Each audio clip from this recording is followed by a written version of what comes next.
Hello ladies and gentlemen, I am the Omni viewer, and today I'm going to talk about a rather unusual subject when it comes to storytelling, but I feel like there is some interesting ground to cover here.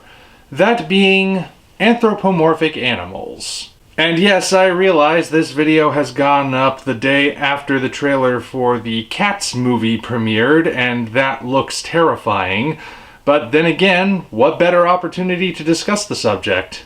So you generally don't see anthropomorphic or humanoid animals in fiction as much as you used to these days. And I'm not entirely sure why. I grew up at a point where they were still fairly common in entertainment, but they've disappeared recently, probably because of certain stigmas that have been attached to them, but let's not get ahead of ourselves. First of all, let us actually define what constitutes an anthropomorphic animal. Well, the most basic definition is that it's an animal which has been assigned human traits for the story. And that covers a pretty wide spectrum, honestly. A lot of people, when they hear the term, they think about creatures which look humanoid. They have a human torso, a human skeletal structure, presumably human anatomy, but it's not exclusive to that.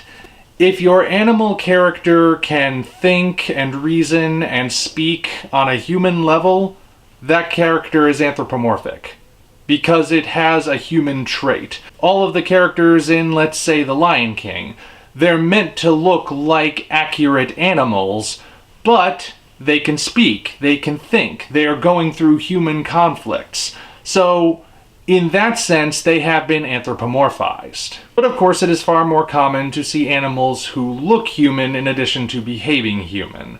So they have that humanoid shape along with the humanoid mind. So now that we've established what an anthropomorphic animal is, the question then comes up of why? Why anthropomorphize an animal? After all, every story ever told up to this moment in time has been about human conflicts and told from a human perspective. Even stories where the author claims they're trying to provide a different perspective than a human one, it's ultimately still a human perspective, because it's what a human thinks a non-human perspective would be. But with that in mind, why bother telling that human story with animals? Why not just tell it with humans?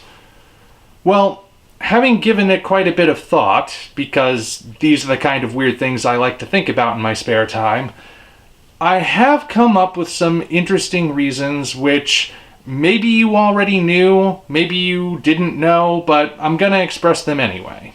So the most common reason you might see cited for why you would tell a human story with anthro-animals is that it's a good way to impart lessons and morals, because you are then dealing in the realm of metaphor and an allegory. It's often been said that people don't really like being preached to.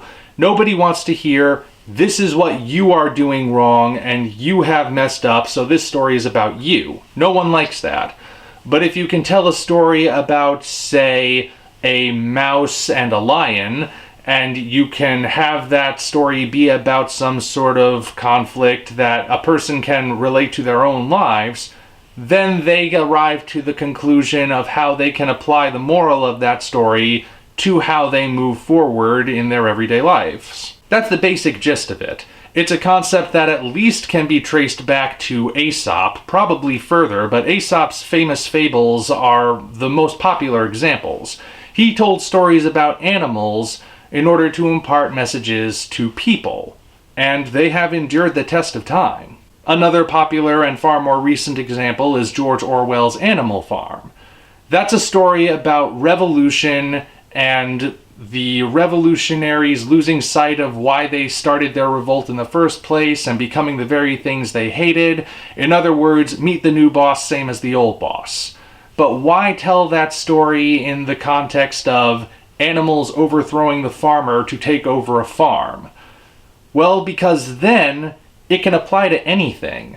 You can apply the metaphors of Animal Farm to Nazi Germany or Communist Russia, or take your pick of any recent event in history. Any event from history, recent or ancient. It can somehow apply to the metaphors found in Animal Farm. And that wouldn't have been possible if Orwell had made it about a specific event or about a specific group of people. By making it about animals, it is universal, and it is timeless. That's the reason people usually talk about, but there's another reason that I don't see brought up as often. The fact that if you tell your story with animals instead of people, the animals you choose could serve as narrative shorthand for establishing who your characters are. Think about it. How many different sayings are there equating human behavior to animals? The answer is a lot, as you are about to see as I move forward. If you have someone who is really the kind of person who digs in their heels, will give no quarter, stands by what they say regardless of what you say to them, he's as stubborn as an ox. If a woman is very cute and seems excited but is also kind of shy, she's mousy. If someone is especially treacherous, he's a snake in the grass. The list could go on and on. There are many different ways in which you can equate human behavior to animals. So in terms of storytelling, you can cast your character as a specific kind of animal, and whatever animal you choose, that will tell the audience a lot about who that character is. My favorite example of how this works is the original Disney animated version of Robin Hood, the only film from the classic era that was all anthropomorphic animals. And when you look at what specific animals were chosen, you can see how actually brilliant this movie is. To this day, it's still my favorite, and it's partly because of how they cast this movie. Not in terms of actors, though the acting was good, but in terms of the visual style they went with. Robin Hood is a fox. What sort of character traits do we associate with foxes? They are sly, they are clever, they are elusive. All fitting for Robin Hood.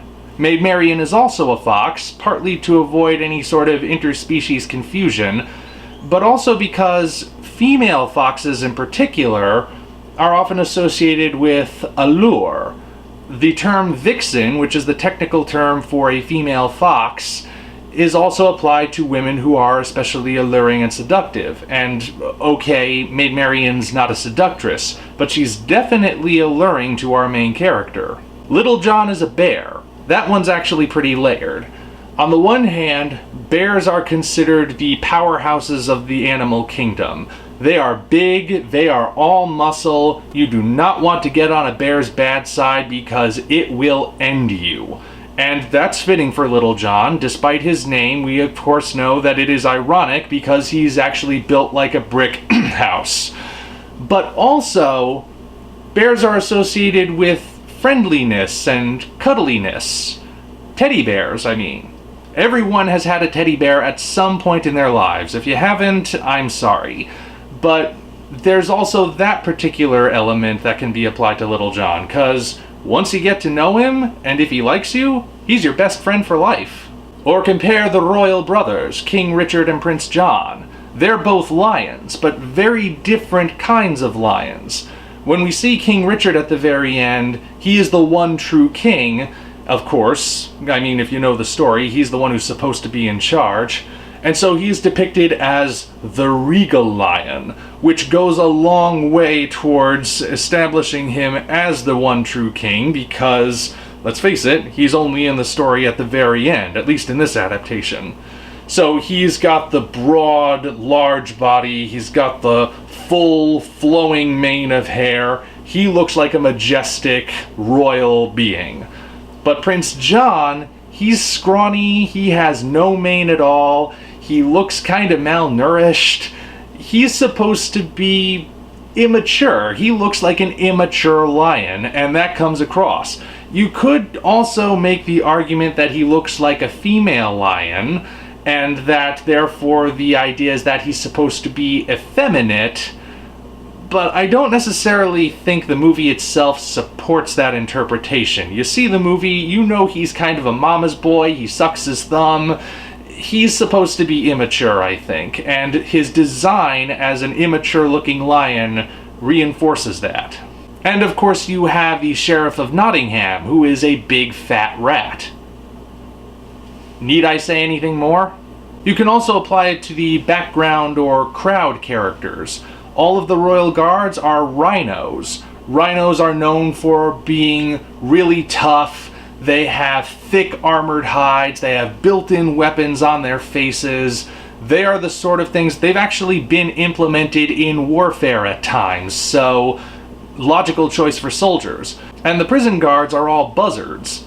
Buzzards and vultures are associated with a sense of hopelessness. If a vulture's hanging around you, he knows you're gonna die, which means he's gonna dine, and dine well. So having them as the guards of the prison really drives home the fact that there's no getting out of jail in this world. Or if older Disney isn't your cup of tea, you can see these same metaphors in Zootopia, where we again have a sly, crafty fox character, a lion in a position of power. It even goes further into playing on the predator and prey dynamic in ways that, well, that could be a whole video unto itself.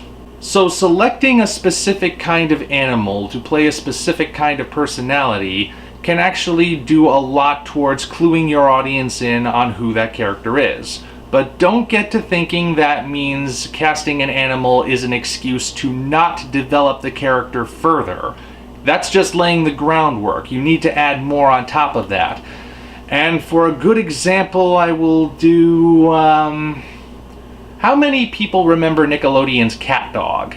Just for the basics, in case you've never seen it, the concept is that you have two brothers who are literally joined in the middle, like their body is a tube, one end is a cat, one end is a dog. They're brothers, they live together, hilarity ensues. The concept just sort of spins off into whatever the episode is about from there. So just the fact that we have a cat and a dog lays the groundwork. Cats are often seen as aloof, whereas dogs are seen as friendly. And of course, cats and dogs are notorious for not getting along with each other. They are considered natural enemies. So the fact that we have these two not only be related to each other, but be physically incapable of escaping each other, means that we can bet a lot of the stories with them will somehow involve conflict between the two.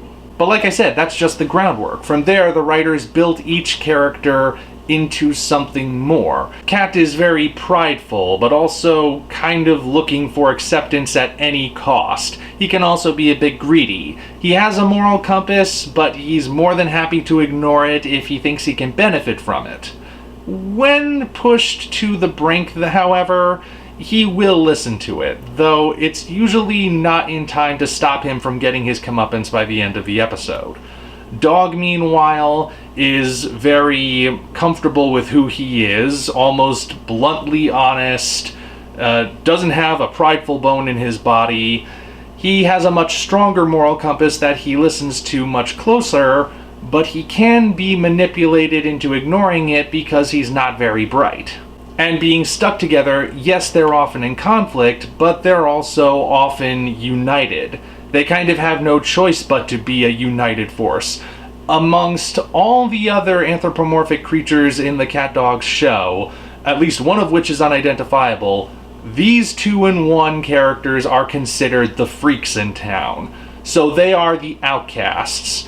And sure, a lot of the time, the episode is about Cat trying to be accepted some way, but ultimately you always know that if nothing else, they'll always have each other. They will always be at each other's side, and usually in some episodes at the end of the day, it's shown that that's what matters most. So there you have it. Groundwork was laid by selecting which animals they were and how they would be connected, literally and metaphorically, and then things were built up from there. And there are many other examples that can be shown as well. So there are plenty of storytelling reasons to anthropomorphize animals, but as I said at the beginning of this video, that can come with a sort of stigma attached to it.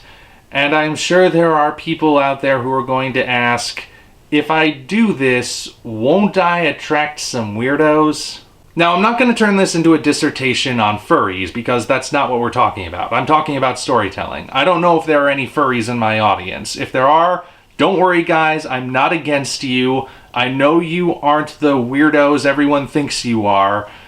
Don't worry, I'm not attacking you. The fact still remains, though, that the stigma does exist.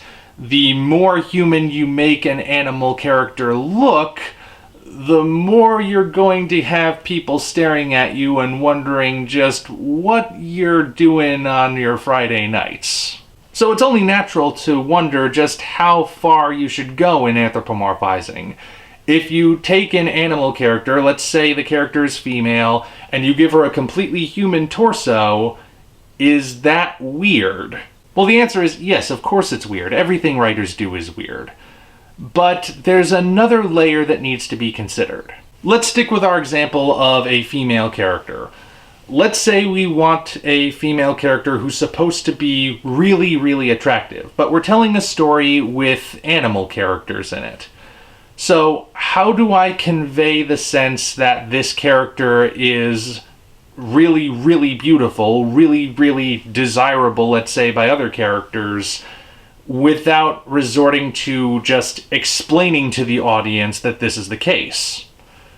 Well, she'd have to have a figure that would be recognizable by humans as attractive. I mean, you could keep her looking just like an animal and try to describe her completely animal body in a way that sounds desirable, but let's be honest, that's actually even weirder. Your audience is human, and humans know in very broad strokes what traits are considered attractive. Ergo, you're essentially doing the same thing you've done by anthropomorphizing the animal in the first place. So rather than just telling the audience, this character's a knockout, take my word for it, you say the character has those traits that would draw everyone's eyes to her when she walks in the room. Now, of course, you can't control how the audience will respond to this sort of thing. You can only control your own intentions.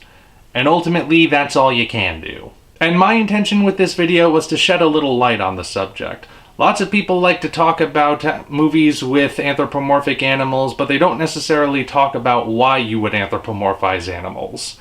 So, hopefully, I've shared a little insight that might have inspired you, or maybe just helps you understand stories that you already enjoy.